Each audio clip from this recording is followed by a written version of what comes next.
Assalamualaikum warahmatullahi wabarakatuh. Jumpa lagi dengan saya Bang Anto bersama Bestek Reza. Kali ini saya akan membagikan teknik menempel bunga brokat pada kain tile polos. Menempel bunga brokat pada tile polos ini sangat berbeda dengan tutorial yang saya bagikan pada video sebelumnya. Pada video sebelumnya kami menempel bunga brokat pada kain satin bridal dan songket. Kain yang memiliki tekstur yang kaku dan keras. Oleh karena itu, kita tidak menggunakan koran sebagai alas jahitan yang akan kita tempel bunga brokat.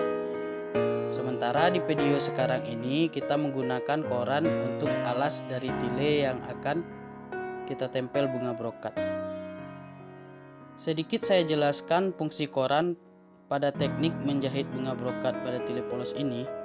Koran berfungsi untuk melapisi tile polos agar menjadi lebih kaku dan keras.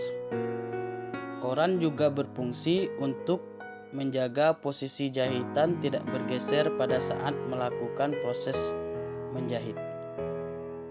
Mungkin ada di antara teman-teman yang menjahit bunga brokat, tapi hasil jahitan menjadi berkerut dan tidak natural.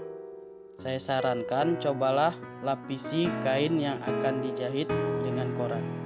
Pasti hasil jahitannya akan lebih bagus dan terlihat natural. Untuk lebih jelasnya, silahkan simak videonya sampai selesai. Stay for watching. Enjoy.